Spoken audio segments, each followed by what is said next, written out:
Everyone, and welcome to Wolf's Weekly What Ifs. I'm John. I'm Kaylee. Who's Sorry, going I first? don't know. I was gonna do something else, but that's totally fine. It never works. No, It it doesn't. never works to plan it out. Oh my goodness. We just wanted to welcome all of our new members that joined us this week, and then we were gonna introduce ourselves. So I'm Kaylee Wolf. I'm John Wolf, and we're teachers, and we're on a mission.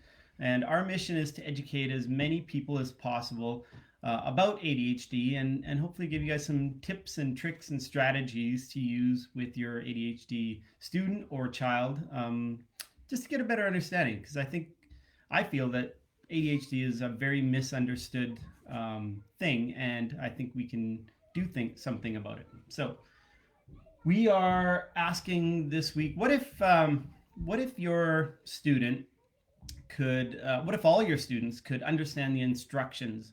From a teacher standpoint, sometimes I give instructions and I think they're clear, and lo and behold, there's one or two students who missed the instructions somehow. And so one of the little tips that we can use is repetition. So using repetition is getting the student to repeat the instructions back to you. If they don't feel comfortable, or if there's too many students, there's different ways you can do this. So you can get students to repeat the instructions to their partner. Then they can repeat the instructions back. And it sounds kind of silly, but I think it is really beneficial, because you can think about the student who has ADHD might not be fully focused on the instructions, even though you think they are. And by getting them to repeat it and then repeating it back, and some students have a little giggle, oh, why are we repeating this over and over again? And in the meantime, they're actually getting the instructions. So it's a good little trick to use. That is a good one. It's a good one to use at home too. So if you have, your child and you want them to do something, do the same thing, kind of have them repeat back to you what you said. And then it's a really good way for you to see, did they actually get it all? Did they understand what you were saying? But that's not my tip for today. What's your tip? It's my little add-on. What's your tip? So my tip, my tip is, what if you could get your child just to become more resilient? Because we all know that sometimes with ADHD kids, they want to kind of give up, or they get frustrated really easily.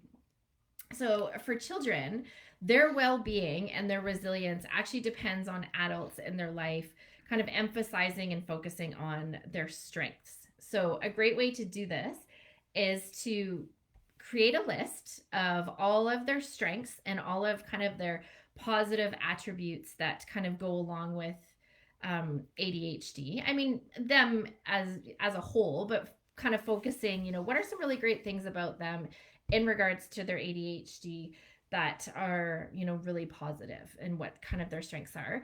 So this is going to help you, and it'll help kind of all of us kind of along the path when we're feeling really frustrated with some of their behaviors, and it'll help kind of redirect that kind of behavior into something that's more positive. So an example I'll give you is a child that might be really stubborn.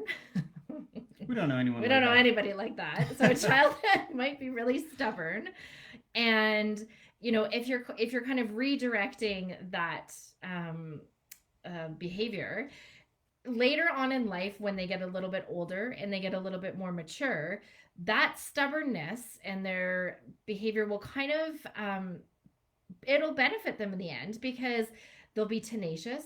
So they'll have a lot of tenacity, and they'll have a lot of perseverance, and that's going to become quite useful kind of later on in life. It's like their superpower. Yeah. The ADHD superpower. Yeah.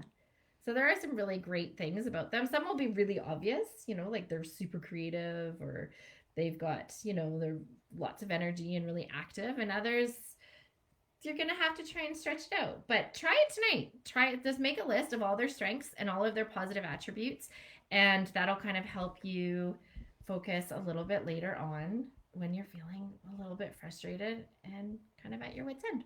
And this is fantastic to do for teachers as well. Take the student who you're most frustrated with and just think of the positives.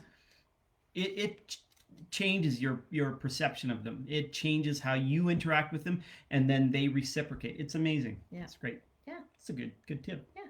Yours Good was one. good too. Anyway, we hope you guys had a great week.